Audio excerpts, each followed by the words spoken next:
Comment monter une agence marketing ou SMMA à plus de 50 000 euros par mois? Eh bien, dans cette vidéo, je vais te montrer le plan d'action précis en 3 étapes à suivre pour gagner 50 000 euros par mois avec ta propre agence marketing. Salut à toi, c'est Elias et j'espère que tu vas bien. Alors juste avant de passer au plan d'action concret, j'aimerais faire une petite parenthèse mindset parce que si aujourd'hui tu es un complet débutant, tu es à 0 euros, que tu n'as aucun client, quand je vais te dire monter une agence à 50 000 euros par mois, tu vas me dire non mais c'est pas possible, je vais jamais y arriver, 50 000 euros par mois c'est beaucoup d'argent. Et oui, c'est tout à fait normal de croire ça, c'est tout à fait normal d'avoir ces blocages mentaux, mais essaye de les briser. Parce que 50 000 euros par mois, c'est pas grand chose dans le monde de l'entrepreneuriat. Il y a plein d'agences qui gagnent plusieurs millions d'euros par mois. Et là, je parle même pas en termes de milliers. Et là, je pense notamment à Gary Vaynerchuk avec son agence marketing VaynerMedia. Il gagne 50 millions de dollars par mois. Millions, c'est pas 1000, c'est 1000 fois ça. Donc gagner 50 000 euros par mois, c'est juste un millième de ce que gagne VaynerMedia. Donc c'est largement faisable, c'est largement atteignable si tu as la bonne méthode, si tu passes à l'action tous les jours. Et j'aime bien la citation de Henry Ford, je vais essayer de la traduire en français, qui dit que tu penses pouvoir y arriver ou pas, tu as raison dans les deux cas.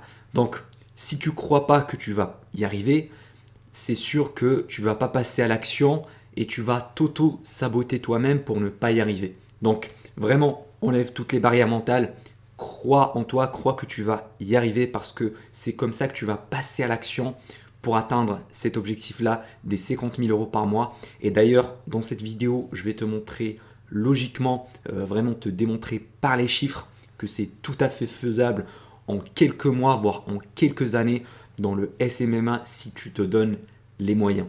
Mais je tiens à préciser que cette vidéo va être assez avancée.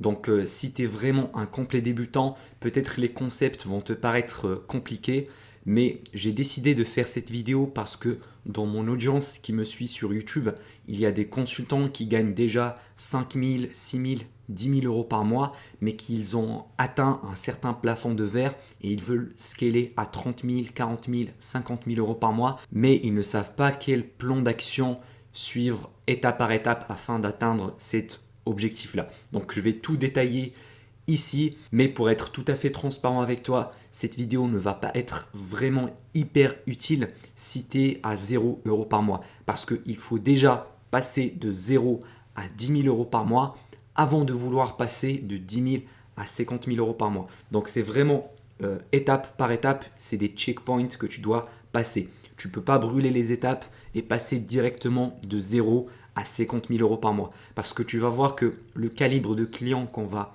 signer pour atteindre cet objectif-là est beaucoup plus gros. Donc ça demande de l'expérience, ça demande des compétences. Et toi, en tant que débutant, tu ne pourras pas closer ce type de très gros clients. Donc je te conseille d'abord de passer de 0 à 10 000 euros par mois. D'ailleurs, tu trouveras dans le premier lien en description une étude de cas complètement gratuite que j'ai réalisée pour ça. Mais dans cette vidéo, je vais te montrer plutôt comment passer de 10 000 à 50 000 euros par mois. Maintenant, je vais te montrer comment c'est possible d'atteindre les 50 000 euros par mois de chiffre d'affaires avec ton agence SMMA en expliquant vraiment les maths derrière avec des chiffres concrets. Parce que quand on dit 50 000 euros par mois, c'est bien joli comme ça, mais ça paraît vraiment énorme et c'est un petit peu pas très palpable, c'est un peu trop théorique. Donc là, je vais décortiquer cet objectif-là devant toi pour te montrer que c'est vraiment possible. Donc, 50 000 euros par mois, ça veut dire quoi? Ça veut dire soit 5 clients à 10K par mois, donc 5 clients que tu vas facturer 10 000 euros par mois, soit 7 clients que tu vas facturer 7,1K par mois, soit 10 clients, voilà, 10 clients que tu vas facturer 5 000 € par mois chacun. Donc, il y a plusieurs cas de figure, il y a plusieurs possibilités, mais dans cette vidéo, je vais prendre vraiment les pires cas. Je vais essayer d'être pessimiste parce que pour faire ces prévisions, pour faire des estimations, il est toujours préférable de prendre le pire scénario possible avec les plus petites estimations possibles. Comme ça, lorsque tu vas passer à l'action, tu vas largement dépasser l'objectif. Donc moi, je vais prendre le cas des 10 clients à 5 000 € par mois. Donc si on veut atteindre ce résultat-là, il faudra qu'on signe 10 clients à 5 000 € par mois. Donc notre objectif, ça va être de signer ces 10 clients-là. Donc comment le faire? Il faut déjà décortiquer tes résultats de ton process d'acquisition client. Donc là, je vais prendre un cas vraiment très pessimiste. Si tu arrives à générer 3 rendez-vous par semaine, ce qui est largement faisable. Moi, je génère même plus que ça. Tu peux générer 5, 10, 20 rendez-vous par semaine. Mais vraiment, je prends le pire cas possible. Eh bien, ça donne 12 rendez-vous par mois. Donc, tu vas générer 12 rendez-vous par mois avec des chefs d'entreprise. Et imaginons que ton taux de closing ou ton taux de transformation de rendez-vous en client est vraiment terrible. Vraiment, je prends la fourchette basse et que c'est à 16%. Voilà, 16%, n'importe qui peut closer à 16%. Vraiment, c'est pas énorme. Moi, je peux atteindre des taux à 25, 30, 35% assez facilement. Donc vraiment, c'est largement faisable. Je prends des chiffres très conservateurs. Eh bien, ça nous donne 2. Donc 2 clients par mois. Donc si tu arrives à générer 3 rendez-vous par semaine, tu vas signer 2 clients par mois à 5 000 € par mois. Et là, je pense que ça paraît beaucoup plus faisable, beaucoup plus atteignable parce que là, si je fais le mois 1, mois 2, eh bien là, le premier mois, tu commences avec 2 clients. Donc tu vas signer 2 clients, ça fait 10 cas par mois, le premier mois. Ensuite, le deuxième mois, ça fait 4 clients et 20 cas par mois. Le troisième mois, 6 clients et 30 cas par mois. Jusqu'au mois 5 où tu vas closer 10 clients et atteindre l'objectif des 50 000 € par mois. Donc, comme tu peux voir sur cette timeline-là, cet objectif est atteignable au bout de 5 mois. Donc, ça pourrait te prendre un petit peu plus longtemps, peut-être 6 mois, 8 mois, 1 an. Du coup, le challenge qui va s'imposer, ça va être de pouvoir déjà facturer un client 5 000 € par mois. Parce que un client à 5 000 €, tu vas pas lui délivrer le même service qu'un client à 1 000 ou à 2 000 € par mois. Vraiment, c'est un différent calibre de clients et c'est ça donc la première étape, c'est d'augmenter tes prix pour avoir une facturation minimale de 5 000 € par mois. Et donc, j'aimerais détailler ce point-là. Comment tu pourras créer une offre à 5 000 € par mois minimum pour tes clients? Alors, c'est tout à fait logique, mais je préfère le redire encore une fois. Bon, peut-être tu le connais déjà, mais si tu veux facturer ton client 5 000 € par mois, tu dois lui faire gagner au moins 10 000 € par mois de bénéfices derrière. Il n'y a aucune raison logique pour laquelle un client va te payer un certain montant s'il n'est pas rentable derrière. C'est pour ça, je t'invite à te focaliser sur des services qui vont apporter un retour sur investissement à ton client. Moi, je fais le trafic payant avec la publicité Facebook et Google et je peux facturer mes clients 5 000, 6 000, 7 000 € par mois assez facilement parce que je peux apporter de gros résultats derrière. Par contre, si tu fais du community management, si tu fais de la création de contenu, si tu fais des retouches photos, du montage vidéo, ces services-là malheureusement ne vont pas apporter un retour sur investissement concret à l'entreprise. Du coup, tu vas être payé pas trop cher et tu ne peux pas créer une offre haut de gamme. Voilà, parce que le chef d'entreprise va juste gagner du temps quand il va déléguer. Je vois très peu, voire quasiment aucune entreprise qui est prête à payer 5 000 € par mois à un community manager pour qu'il gère leur compte Instagram ou Facebook. Vraiment, c'est du jamais vu parce que les entreprises ne sont pas bêtes. Ils peuvent voilà, déléguer ça à un freelance en Afrique pour qu'il gère leur compte pour quelques dizaines d'euros par mois. Donc, c'est pas une vraie compétence qui rapporte de l'argent. Par contre, le media buying ou le trafic payant, c'est une vraie compétence qui apporte une grosse valeur ajoutée à l'entreprise. Donc, c'est ça le premier point. Tu dois créer une offre high ticket qui va apporter un gros retour sur investissement à ton client. Comme ça, tu vas être rentable sur le long terme pour ton client et tu pourras le garder sur plusieurs mois, voire même plusieurs années. Parce que si tu n'es pas rentable après 2, 3 mois, logiquement, le client va quitter ton agence parce qu'il ne voit pas la rentabilité derrière. Donc, l'objectif, c'est de garder ses clients satisfaits, d'apporter les meilleurs résultats possibles pour le garder pendant le premier mois, le deuxième, le cinquième, pour vraiment atteindre cet objectif-là des 50 000 euros par mois. Par contre, si tu perds un client en cours de route, et ben malheureusement, ça va dégringoler ou bien tu vas faire du surplace. Mais pour avoir cet effet exponentiel de un client puis l'autre, un client puis l'autre, tu es obligé de te focaliser à 100% sur l'apport de résultats de tes clients. D'ailleurs, c'est le point suivant.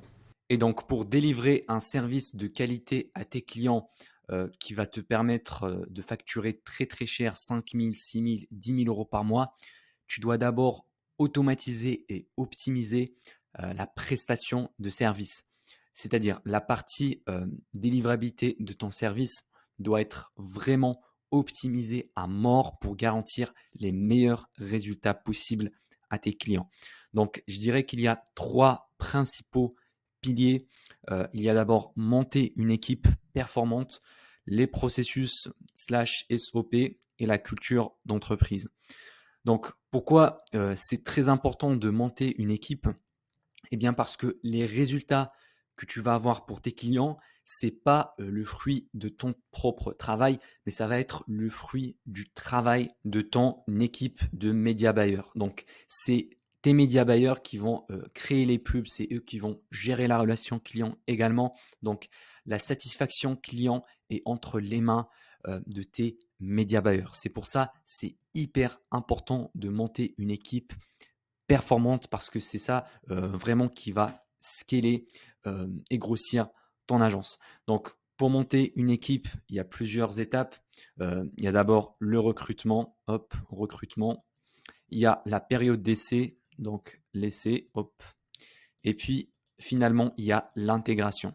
C'est-à-dire, tu vas intégrer le personnel définitivement dans ton agence. Soit tu vas les embaucher avec un contrat long terme en tant que freelance, soit tu vas les recruter en tant qu'employé directement dans ton entreprise. Il y a également les processus et la culture d'entreprise. Donc ça, c'est vraiment la culture, on va dire, c'est la vision de ton entreprise et la mission de ton agence. C'est quoi son objectif? Alors ça, c'est un concept qui est assez avancé. Du coup, si tu es à 5 000, 10 000 euros par mois, bien tu es à zéro et que tu veux atteindre les 10 cas par mois, les process et la culture d'entreprise, c'est pas quelque chose d'important.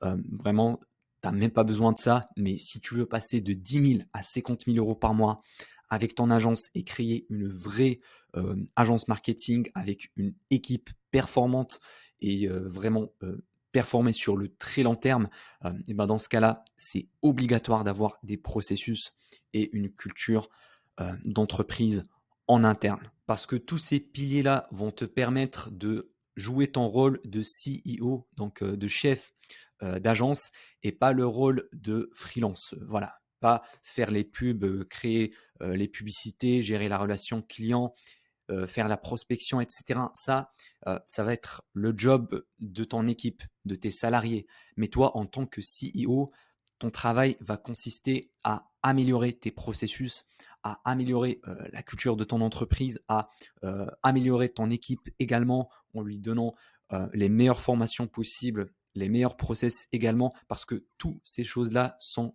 liées. Je vais expliquer encore plus en précision chacun d'entre eux. Donc, on commence d'abord avec les processus.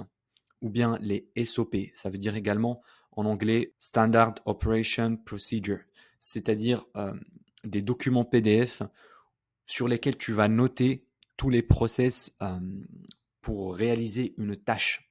Et ces documents PDF-là sont très importants parce que ça va permettre d'automatiser et de productiviser tes systèmes. Et ces process-là, tu vas pouvoir les donner à ton équipe justement pour qu'ils les appliquent. Et du coup, le fait de créer des processus en interne pour ton agence va te permettre vraiment de faciliter et d'accélérer le process de recrutement pour monter une équipe. Et vraiment, c'est pas quelque chose de figé. Tu peux les modifier et les améliorer au fur et à mesure selon les résultats du marché. D'ailleurs, la puissance des process se concrétise notamment avec McDonald's. Voilà, toutes les chaînes de restauration rapide, ils sont tous basés sur les process. Tu vas pas voir McDonald's en train d'embaucher un chef cuistot étoilé Michelin. Non, ils peuvent prendre n'importe qui, n'importe quel débile. Voilà, dans la rue directement, tu prends quelqu'un au pif, tu lui donnes le process de McDonald's pour réaliser un burger. Étape 1, tu prends la viande. Étape 2, tu fais cuire la viande. Étape 2, tu prends le pain. Et à la fin du process, ça va donner un burger. Et ça va être le même burger que tous les autres burgers. Vraiment, ça va se ressembler parce que le process est vraiment très précis et ça donne un résultat d'une manière prévisible et prédictible. Et c'est ça également l'objectif des SOP, c'est d'avoir un résultat qui va pas être différent selon la personne. Donc, imaginons, tu crées un processus pour apporter des résultats grâce à la pub Facebook. Étape 1, lancer des pubs de testing. Étape 2, lancer des pubs de retargeting. Étape 3, lancer des audiences similaires. Étape 4, augmenter le budget. Donc, si tu prends ce process-là et que tu le donnes à un média buyer et qui le suivent, et ben derrière, il aura les mêmes résultats que toi. Pareil pour la prospection. Si tu as une méthode de prospection, tu donnes le script et toutes les étapes à ton prospecteur et il va les suivre et il aura les mêmes résultats que toi. Donc c'est ça la puissance des processus et des SOP. Ça permet également d'enlever les émotions, donc moins d'émotions, parce que il faut toujours prendre des décisions en se basant sur la logique et pas l'émotion. Par exemple, si une publicité ne marche pas, il faut la couper immédiatement après 7 jours grand max. Si tu as de l'attachement, si tu as de l'émotion, tu te dis non, je vais la laisser encore tourner parce que j'ai mis beaucoup de temps, beaucoup d'efforts à faire le montage, vidéo, etc. Et ben, c'est foutu. Tu vas perdre encore plus d'argent. Donc, ça permet également à la fois d'enlever les émotions, mais également créer des feedback loop. Donc, qu'est-ce que je veux dire par feedback loop? Alors, je vais essayer de te dessiner un feedback loop. En fait, si on lance un process X et que derrière, on veut un résultat Y, il va y avoir deux résultats. Donc, soit c'est oui, on a atteint l'objectif, soit non. Et lorsque ça sera non, lorsqu'on va échouer, il faudra refaire une itération, donc faire un changement au niveau de ton process X pour essayer d'obtenir le résultat Y. Et tu dois refaire ce feedback loop plusieurs fois. Bref, je te donne un exemple plus concret pour que tu comprennes. Imaginons, tu as lancé, voilà, on a lancé une pub, allez, une pub 1, on va dire la pub 1, et notre objectif, c'est d'atteindre un ROAS de 4. D'accord? Si le résultat est oui, eh bien super, on peut passer au process suivant, peut-être augmenter le budget. Si la réponse c'est non, on n'a pas atteint le ROAS de 4, dans ce cas-là, il faut faire un changement au niveau de la pub. Soit on va changer la copie, on va soit tester une nouvelle créative, soit faire un montage dynamique, soit changer l'angle marketing, soit rajouter une nouvelle offre promotionnelle. Et on va répéter ce cycle-là plusieurs fois. Donc c'est ça le feedback loop jusqu'à atteindre le résultat oui. Donc jusqu'à obtenir le oui. Si tu arrives au résultat, tu atteins le ROAS de 4, dans ce cas-là, tu vas passer au process suivant qui va être par exemple augmenter le budget. même truc. Ça va être soit oui, soit un non et tu vas répéter le cycle ici. Donc, c'est une sorte de diagramme avec plusieurs feedback loops qui vont te permettre d'atteindre le résultat final. C'est exactement la même chose avec la prospection. Par exemple, j'envoie un email avec un script 1, voilà, un script 1, et que mon objectif, c'est c'est de décrocher 5 RDV par semaine. Si le résultat est non, dans ce cas-là, je dois retester un nouveau script. Je dois changer le script 1 et refaire le feedback à chaque fois jusqu'à atteindre la réponse oui, jusqu'à voilà, atteindre le résultat final. Donc, c'est ça, en quelque sorte, les processus et les SOP. Donc, c'est des documents en interne avec des feedback loops ou avec des process étape par étape que tu vas donner à tes membres d'équipe pour qu'ils exécutent les actions et les tâches que tu veux accomplir. Et moi, personnellement, je vois que la plus grosse erreur que les gens commettent lors de leur recrutement, c'est qu'ils veulent monter une équipe sans avoir des processus. Et ça, c'est vraiment à éviter parce que une fois que tu auras monté une équipe, ce sont tes média buyers, par exemple, qui vont faire à chaque fois ce feedback loop-là de ton process. C'est eux qui vont exécuter tes SOP. D'accord, c'est pas toi-même.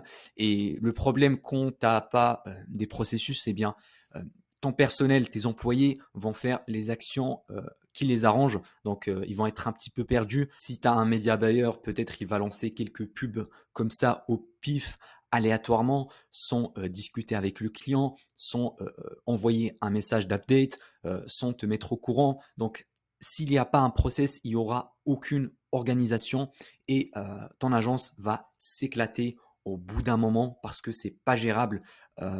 C'est pas gérable de ne pas être organisé. Donc ces deux-là vont ensemble. C'est un combo. Tu dois avoir des process pour monter une équipe et ensuite c'est ton équipe qui va exécuter les process. Donc tu as vu, c'est même un cercle vertueux. Ensuite, la culture de l'entreprise. Alors ça, c'est un concept fondamental. Tu dois avoir des valeurs d'entreprise. C'est-à-dire que dans ton agence marketing, tu dois avoir une vision et une mission dans ton agence. Et cette culture-là, tu dois également la donner ou bien l'apprendre aux membres de ton équipe. Tous tes employés doivent avoir la même vision que toi. Ils doivent avoir les mêmes valeurs que toi pour monter vraiment une équipe performante autour de ton agence qui va atteindre le résultat final. Donc, à quoi ça ressemble une vision ou bien une mission? Ça va être par exemple aider un maximum d'agents immobiliers à acquérir des mandats de vente exclusifs tout en évitant tous les tracas administratifs ou bien en évitant la pige téléphonique, la prospection à froid, etc. Ça peut être, voilà, je sais pas, démultiplier ou scaler les marques e-commerce qui veulent atteindre une notoriété internationale. Donc, l'important dans ta culture d'entreprise, c'est toujours de voir l'intérêt, donc l'intérêt de ton client avant tout.